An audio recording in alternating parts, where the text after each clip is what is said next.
It's January 24th, 1972, and another remarkable event is about to be uncovered by Arion, Rebecca, and Olly, the Retrospectors. It was today in history in 1972 that two local hunters stumbled across a bizarre figure in the rugged jungle of Guam. He was extremely skinny, with a beard, dressed in clothes woven from tree fibre. This wild-eyed stranger was Japanese soldier Shoichi Yokoi, a one-man army who had spent most of the 27 years since World War II ended living in a hole in the ground. So by this stage, Yokoi was 57 years old, hiding out in the jungle, clinging to the notion that any Japanese service person must not surrender. And so when these two hunters came along, he tried to grab their guns, but because he'd been living on, let's face it, a not terribly nutritious diet, he really wasn't any match for these two local hunters, and consequently they overpowered him, and he apparently cried for them to kill him there and then, because the alternative was great disgrace.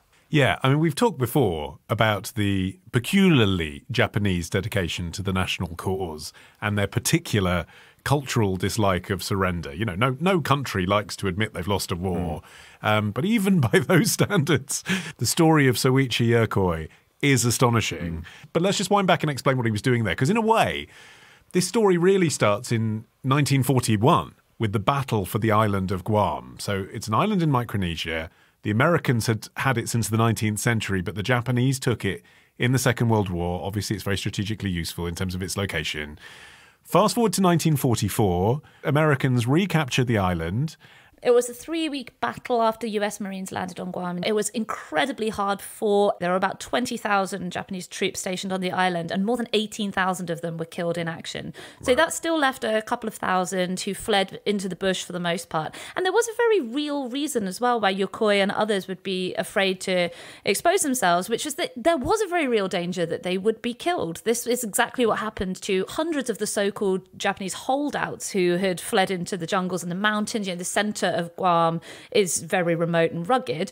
And lots of them were just executed on sight because the Japanese occupation had been brutal, so they certainly had no friends among the locals, and the US Marines who were pushing through the island weren't particularly interested in taking prisoners either. So I think it's easy to get caught up in, you know, Japan is like this, Japanese culture is like that. And obviously the honor factor did play a big part. But honestly, there was a self-preservation element to it. So they couldn't just walk out with their hands up and say, oh, you know, well, we gave it a good go, but I'd like to surrender now. Because there was a pretty high chance they would just be killed on the spot. But also they were just very, very good at it. So whether they were doing it because they had this sense that after you lose the main battle, you can still melt into the jungles and be an effective guerrilla force, or whether they just were concerned about their own lives and didn't want to surrender for that reason.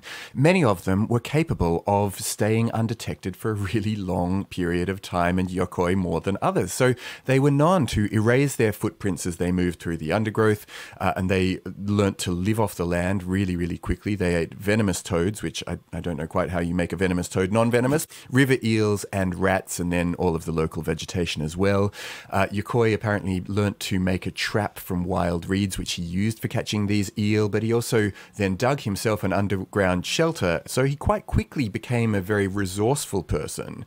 Yeah, I mean, I suppose at the point that he went into the jungle with those plentiful other soldiers, many of whom were later killed or surrendered or died, he didn't know that the war was going to end and that Japan was going to lose. All he knew was that Japan had lost Guam. So it makes sense in the short term, yes. But he admitted afterwards that he did find out sometime in the early 1950s that Japan had lost the war, that the war was over.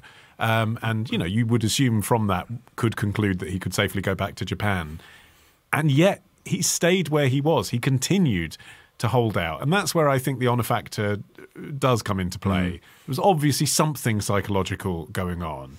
He enjoyed a solitary existence, I have to say. So initially there were about 150 holdouts in the immediate aftermath of the war, but they quickly, then the numbers dwindled, as you can imagine, starvation, capture, etc. But Yokoi was with two other soldiers, and he was with them for years. And then it seems like Well, there's kind of two explanations. One is that he said, they were worried that if they hung around together too much, that they would be noticed and captured.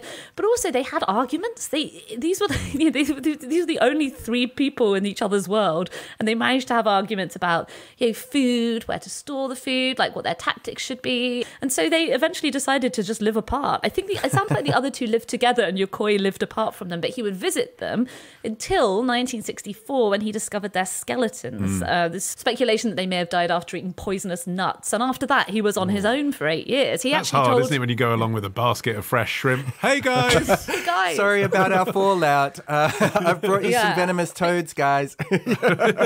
His motivation to stay alive was partly so that he could give news of his two comrades' death to their families so that they could finally grieve, which is what his family had done in the intervening time. Because skipping ahead a little bit, he did go back to Japan, and the television cameras followed him back to his hometown, and they stopped off at the cemetery so that he could pay tribute to his family. Obviously, most of his family had died in the time he'd been away, and he was on that family tombstone. He had been declared dead back in the 40s. I mean, that must be a confronting thing to have to deal with, your own tombstone. The Ebenezer Scrooge moment. Yeah. But his first words, apparently, when he got back to Tokyo were, "It is with much embarrassment that I return." And this was broadcast nationally and instantly became a really popular saying. I guess because it did tie into that sense of both the discipline of honour that prevailed during the Second World War, but I guess also something about a former culture that had been a little bit lost. And one of the things that Yokoi often conveyed after he had returned to Japan was his slight disapproval of what the country had become in his absence. The ways in which Japan in particular modernized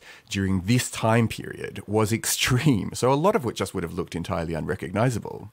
Yeah, and a whole generation had been born and grown up in the period that he was away. It was 27 years after the end of the Second World War. So, imagine if someone in 1972 turned up in Germany and was still praising Adolf Hitler. Yeah. I mean, it is something where the whole nation then has to confront what they've slightly been putting under the carpet, maybe, as the losing nation in a war, like trying to rebuild and not talk about how there's been a cultural shift, but just letting it happen. He must have felt like Austin Powers, like he'd been preserved and then defrosted. When they asked him what he wanted to do, they said, "What do you want to do when you get back into the world?" And he was like, "I'd like to go up a mountain and meditate." You're like, you couldn't make time for that in the last 27 years? Interesting fact about Yokoi as well is that when he initially was conscripted into the army, he was considered to be such a weakling that he was assigned a behind-the-lines role in logistics. And within the Japanese army at that time, soldiers who had non-frontline roles were absolutely despised and loathed and scorned. And sometimes infantry soldiers would refuse to serve them and accept them into their units because they didn't want to serve alongside these people because they were considered so physically inferior and cowardly. And then he goes on to spend, the best part of 30 years surviving in the jungle by himself. And another funny thing that was kind of a direct upshot of his discovery was this sense that if we've found Yokoi, maybe there are other holdouts still living out in the jungles, not revealing themselves. Yeah, so the thing with Yokoi is that he wasn't the last holdout discovered. The reason that he got so much attention was that it had been 12 years since the last Japanese holdout to come forward, and that was in 1960. But there were two more who were discovered after Yokoi in 1974. And the interesting thing is, of those final three, I think Yokoi is the one who definitely had the most successful readjustment after his rediscovery. He voiced a lot of concerns with what Japan in the 1970s looked like, but he was able to make a life for himself there. Well, Nakamura, who was the last one, yes, was found by the Indonesian Air Force 29 years after the surrender. That's amazing. But because he was actually Taiwanese, fighting for the Japanese army, he got repatriated back to Taiwan. So he never got the same hero's reception that the others did. Yeah, and he was one of the many colonial volunteers and conscripts who were brought into the Japanese army. But because he didn't match the mainstream portrayal of what a Japanese soldier was, Japan didn't really know what to make of him. He didn't speak Japanese, for one thing. So he didn't have a place there. And he was returned to Taiwan, but he was also out of place there. He was part of an indigenous group. He didn't speak Chinese, and lots of people in Taiwan saw him as a traitor for fighting for Japan anyway. The last actually Japanese holdout was a guy called Hiro Onoda, who was discovered on Libang Island in the Philippines, also in 1974. He only stood down when his old commander personally flew out to give him the order to do so. Wow. He was obviously... Don't say that's not cultural.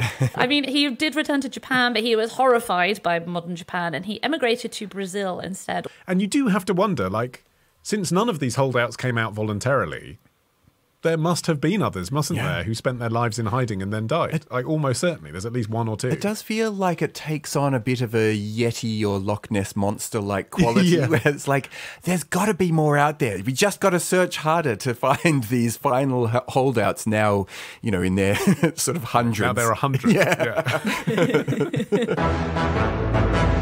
Tomorrow. She goes to a leper colony in China. She visits a Hindu temple. She buys a monkey in Singapore, blah, blah, blah, blah, blah.